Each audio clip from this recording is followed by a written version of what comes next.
Pearl Krabs might look like just another spoiled kid in a fancy town, but there's way more to her than just shopping bags and squeaky boots. Behind those glittery eyes, she's got her own dreams and her own way of standing up for herself, even if it means crashing through everything she thought mattered. If we really want to understand Pearl, we need to look at the moments where she learns to be brave, honest, and real, even when no one's watching. So, let's dive in and see what Pearl Krabs is all about. But before we start, don't forget to subscribe to our channel. Pearl Krabs is the spoiled whale daughter of Mr. Krabs, who everyone seems to either love or hate. Here's the thing, Pearl might actually be one of the most realistic teenagers in all of SpongeBob. Yeah, I said it. She's bratty, she's materialistic, she throws tantrums when she doesn't get what she wants. But isn't that exactly how most teenagers actually behave? What makes Pearl interesting is that she grows up. And honestly, her journey from spoiled brat to working teenager is way more relatable than people want to admit. So, let's start with Squeaky Boots, where we meet peak spoiled Pearl. This girl is living in a bubble so thick you could bounce quarters off of it. Her bedroom looks like a shrine to consumer culture.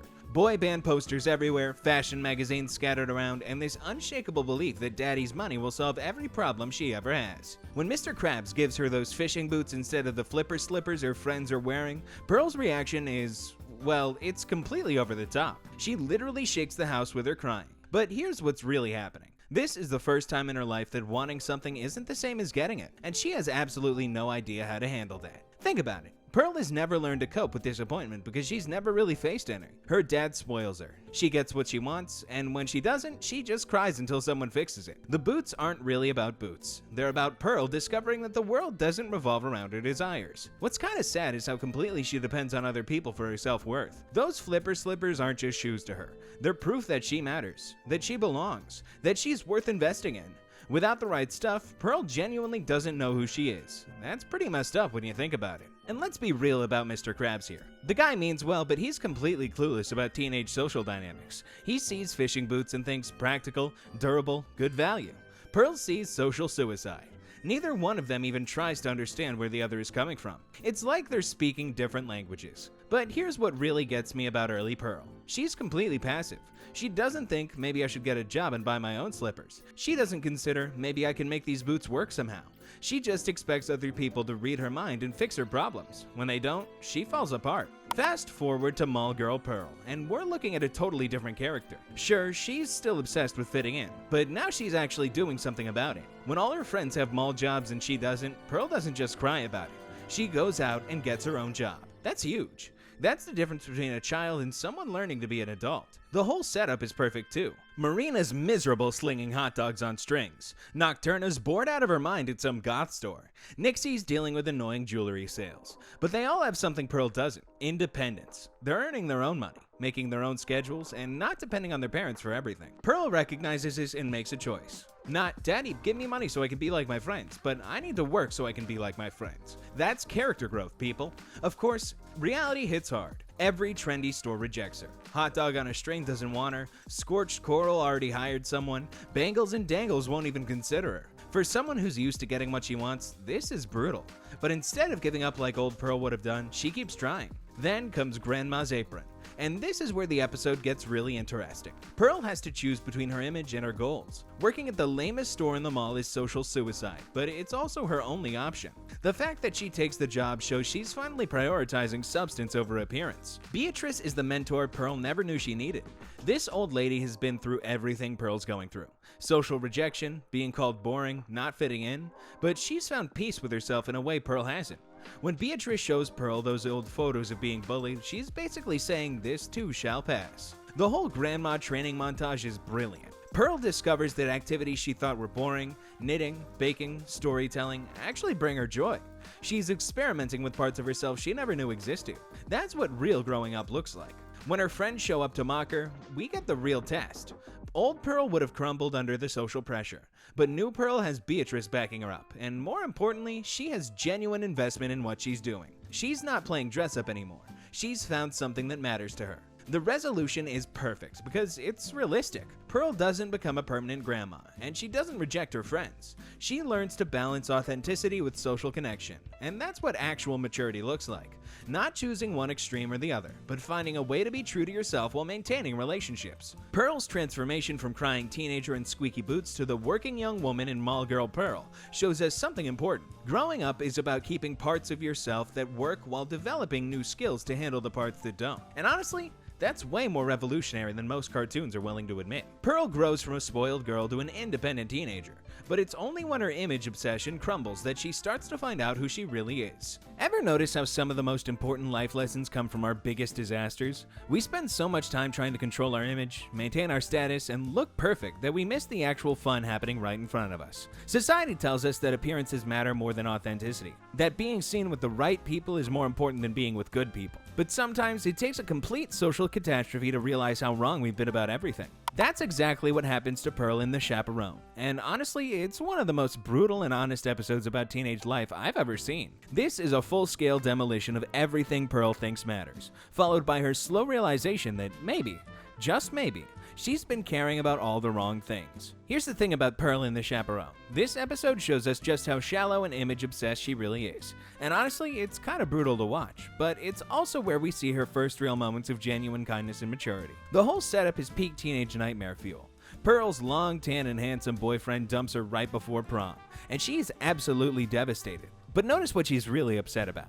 It's not that she lost someone she cared about, it's that she doesn't have the right kind of date to maintain her social status. She's literally more worried about her complexion and getting kicked off the yearbook committee than anything else. When Mr. Krabs suggests SpongeBob as her date, Pearl's reaction is pure horror. She doesn't just say no. She completely freaks out about what people will think. People would mistake me for a planetarium, she says, which doesn't even make sense, but shows how panicked she is about her image. This girl would rather go alone than be seen with someone who doesn't fit her social standards. What's really telling is how she treats SpongeBob through the preparation process. She gives him this massive list of demands. Get pictures taken, dance, drink punch, don't do that thing you always do, basically treating him like a service provider rather than a person. She's not thinking about having fun or being kind to someone who's doing her a huge favor.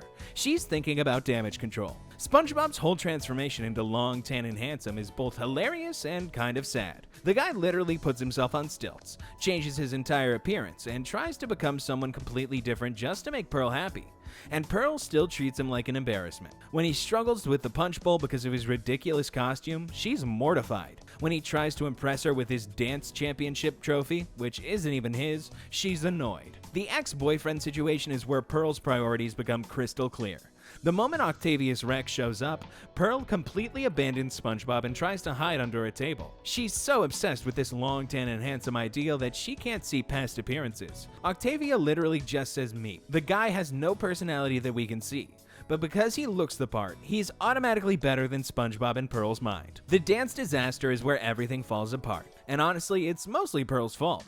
She pressures SpongeBob to do the whack, even though she can see he's still struggling with his costume. When he fails spectacularly and destroys half the decorations, Pearl immediately blames him and starts crying about how he's ruined everything. She doesn't take any responsibility for pushing him into something he clearly couldn't handle. But here's where the episode gets interesting. When SpongeBob runs crying into the bathroom, Pearl actually follows him and tries to make him feel better. This is the first time we see her put someone else's feelings before her own image. She could have just written off the entire night as a disaster and gone home, but instead she chooses to comfort him. "Don't worry, SpongeBob, you didn't mess everything up," she tells him, and then she admits something crucial. Actually, it was pretty funny when that hot dog landed in Judy's hair. She's starting to see the situation differently, finding humor instead of just embarrassment. The real turning point comes when Pearl says, "But I'm having a good time."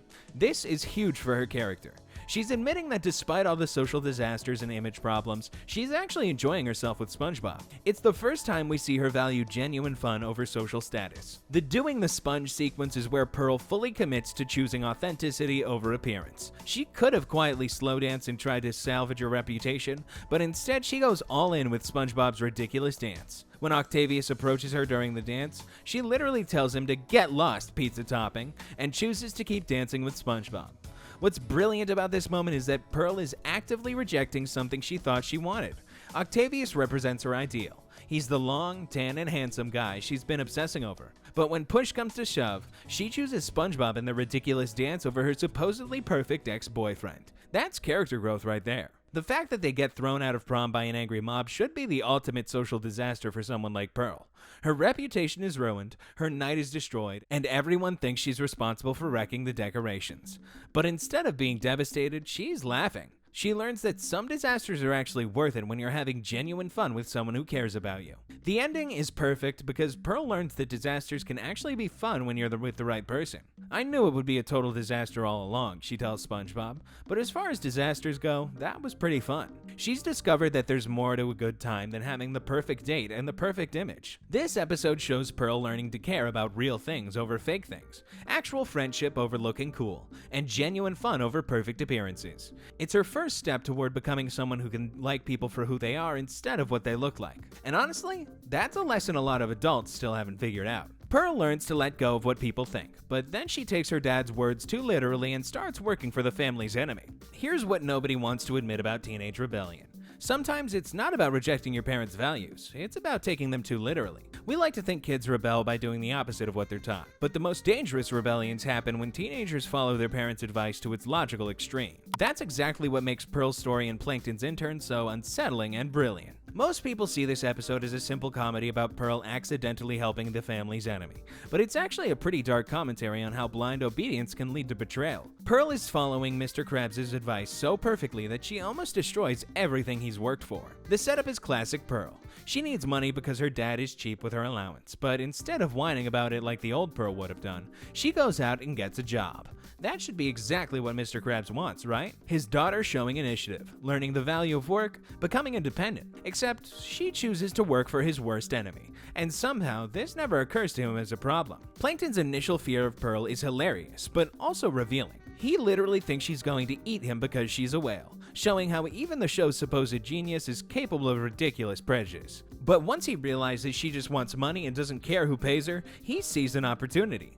The problem is, Plankton treats Pearl exactly like every terrible boss treats their teenage employees. He gives her all the grunt work while keeping the fun stuff for himself. Pearl's experience working for Plankton is basically every terrible summer job rolled into one. She's promised exciting scientific work, but ends up as the human ladder and janitor. When his inventions inevitably explode and create massive messes, guess who has to clean them up? Pearl gets hit in the face with a broom, covered in monster guts, and treated like disposable labor. It's a perfect example of how employers exploit young workers by promising experience while delivering exploitation. But here's where the episode gets really interesting. When Pearl complains to her father about the terrible working conditions, Mr. Krabs doesn't sympathize her or ask questions about her employer. Instead, he gives her the most dangerous advice possible. A good employee follows the boss's orders. Period. No exceptions, no critical thinking, just blind obedience. This is where Pearl's character development gets complex. She's not being malicious or rebellious when she decides to help Plankton steal the formula. In her mind, she's being the perfect employee her father told her to be. When Plankton promotes her to senior intern and asks her to work a night shift, she's thrilled because she thinks she's finally getting the respect and opportunity she deserves. The high sequence is brilliant because it shows how easily good intentions can lead to terrible outcomes. Pearl genuinely believes she's succeeding at her job, following her father's advice and proving herself as a responsible worker. She has no idea she's participating in her father's worst nightmare because nobody ever taught her to think critically about conflicting loyalties. The moment when Mr. Krabs discovers Pearl with Plankton is devastating for both of them. Pearl is genuinely confused about why he's upset. "I was just doing what you said," she tells him, and she's absolutely right. She followed his advice perfectly. The problem is that his advice was terrible. Mr. Krabs realizes his mistake immediately. Me and my big mouth. But it's too late. His generic parental wisdom about following orders has backfired spectacularly because he never considered that his daughter might take a job with his enemy. It's a perfect example of how parents' well-meaning advice can have unintended consequences when kids apply it literally. But Pearl's final move is what makes the episode really special. When she realizes she has leverage over both Plankton and her father, she doesn't just hand over the formula and apologize. She negotiates. She demands triple her allowance in exchange for the formula, essentially blackmailing her own father. This is someone who understands power and isn't afraid to use it. The way she quits is perfect too. She doesn't just hand Plankton the formula and walk away.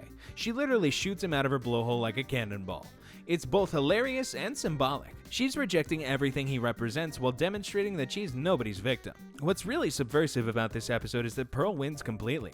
She gets her father to triple her allowance, meaning she doesn't have to work all summer. She's learned that her labor has value and she doesn't have to accept terrible working conditions just because she needs money. Most importantly, she's discovered that following orders blindly is dangerous. Sometimes you need to think for yourself. Pearl's journey here shows someone learning to navigate competing loyalties, recognize exploitation, and use leverage to get what she wants. It's actually pretty sophisticated character development disguised as a silly comedy about a whale working for a tiny villain. Pearl learns to be independent and stand up for herself, but she really grows up when she's forced to face fears and real connection in small moments. But before I tell you about that crazy experience, make sure you're subscribed to our channel, and now let's get back to the video. Here's the uncomfortable truth about growing up that most people won't admit. The biggest tests in life are the everyday moments where you're stuck with people you don't like, forced to confront your own weaknesses, and have to choose between your comfort zone and doing what's right.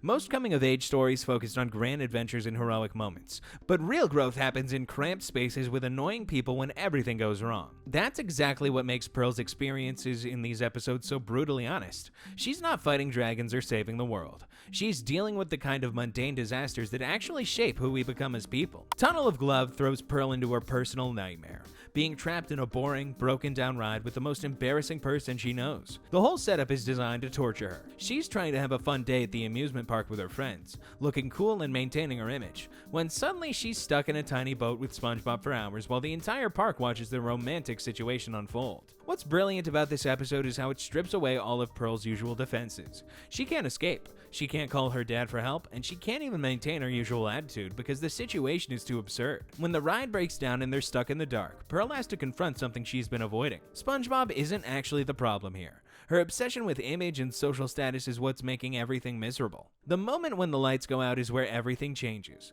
Suddenly, Pearl's biggest concern is all the scary stuff SpongeBob keeps talking about. His endless chatter about monsters and crawly clowns actually makes her realize that she's been more afraid of looking stupid than of anything genuinely frightening. When she finally admits she's scared and asks SpongeBob to hold her, it's not romantic. It's her first moment of genuine honesty about her feelings. The contrast between Pearl's initial behavior and her final reaction is stunning. At the beginning, she's mortified by the idea of being seen as SpongeBob's girlfriend, treating him like social poison. By the end, when her friends tease them about hugging, she doesn't really get defensive or angry. She takes a photo of them being scared by the crawly clown robot. She's learned to find humor in the situation instead of just embarrassment. What's really subversive about this episode is that it shows Pearl discovering that disasters can actually be fun when you stop fighting them. I guess that turned out to be kind of fun, she says after they get thrown out of the exploded ride.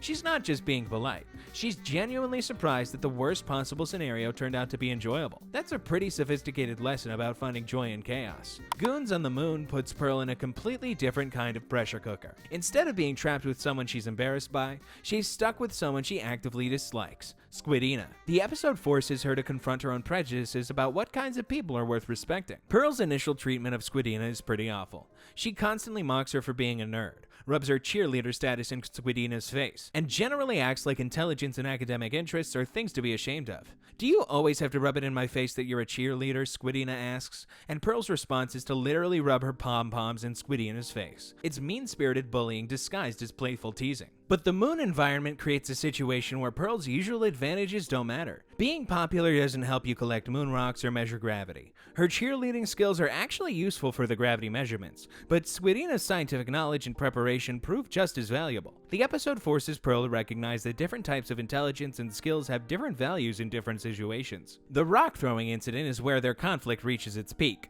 but it's also where they both learn something important. When Squidina throws a rock at Pearl and misses, Pearl laughs and thinks she's won, but the rock orbits the moon and hits her anyway. A perfect metaphor for how actions have consequences even when we think we've escaped them. Squidina's response, "Science, yay!" shows her taking pride in the intellectual accomplishment even though it came from anger. But the crisis situation when SpongeBob accidentally moves the moon out of orbit forces Pearl and Squidina to work together. When they're hugging in fear, both of them apologize. "I'm so sorry you're a cheerleader," while Squidina says, "I'm sorry you're a nerd." They both realize how ridiculous their prejudices sound when spoken out loud. The resolution shows genuine character growth. By the end of the episode, Pearl asks Squidina to teach her some nerdy science stuff, while offering to teach cheerleading in return. She's not just tolerating Squidina's interests, she's actively wanting to learn from them. That's a huge shift from someone who used to mock intelligence as something to be ashamed of. What makes both episodes effective is that they don't give Pearl easy victories or simple lessons. In Tunnel of Glove, she doesn't suddenly become best friends with SpongeBob. She just learns to find humor in awkward situations. In Goons on the Moon, she doesn't completely abandon her identity as a cheerleader. She just expands her definition of what kinds of people deserve respect. Both episodes put Pearl in situations where her usual coping mechanisms don't work. She can't charm her way out of a broken ride, and she can't bully her way to success on the moon. She has to develop new strategies for dealing with discomfort, fear, and interpersonal conflict. That's what real growing up looks like. Learning that your old ways of handling problems don't work in every situation. The beauty of these episodes is that they show Pearl learning to value authenticity over image, cooperation over competition, and resilience over control. She discovers that some of her most meaningful moments come from situations she initially wanted to escape from. Pearl learns to laugh in the middle of chaos and drop her image act, but it's when betrayal hits that she finally realizes who's worth trusting. Ever wonder why some people seem to learn all the wrong lessons from their mistakes? We expect teenagers to mess up, face consequences, and then become wiser, more responsible people. But what happens when the real lesson is about figuring out who you can actually trust when everything goes wrong? Most coming-of-age stories want to teach us that rebellion is bad and authority is good. But real life is way more complicated than that. Sometimes the authorities in your life are clueless, sometimes the cool people are fake, and sometimes the person you thought was the biggest loser turns out to be the only one who will actually help you when you're in trouble. That's exactly what makes whale watching such an honest episode about growing up. Pearl doesn't become a better person by the end. She becomes a smarter person. And honestly, that might be more useful in the long run. The whole setup is classic Teenage Rebellion 101. Pearl wants to go to a party. Her dad says no, so she finds a way around his rules. But what makes this episode different is how it shows the complete breakdown of every authority figure's plan. Mr. Krabs thinks he can control Pearl by hiring a babysitter and putting bars on the window. Squidward thinks he can entertain her with crafts and jazz music. Pearl thinks Dylan actually cares about her. Everyone's assumptions turn out to be completely wrong. Mr. Krabs' mistake is thinking that physical barriers can stop a determined teenager. The bars on the windows are useless when Pearl can just cry through the wall and create her own exit. His choice of Squidward as a babysitter shows how little he understands both his daughter and his employee. Squidward's track record with Pearl as a baby should have been a warning. The flashbacks show him literally swimming for his life while baby Pearl floods the house with tears.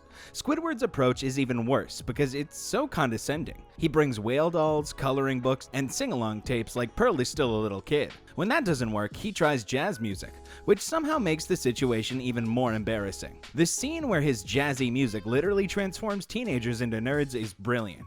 It shows how completely out of touch he is with what teenagers actually want. But here's where the episode gets really smart. Pearl's rebellion isn't portrayed as inherently wrong. She wants to go to a party with her friends and her boyfriend.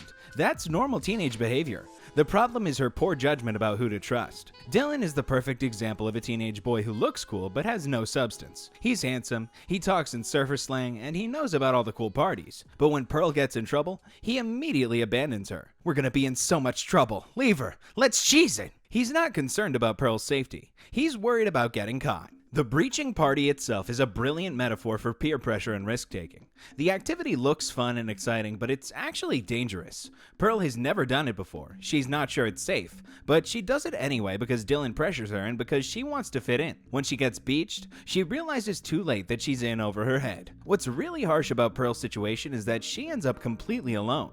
Her friends abandon her. Her boyfriend ditches her, and she's stuck on the surface, unable to get back underwater. This is every teenager's nightmare, being in serious trouble with no one to help you.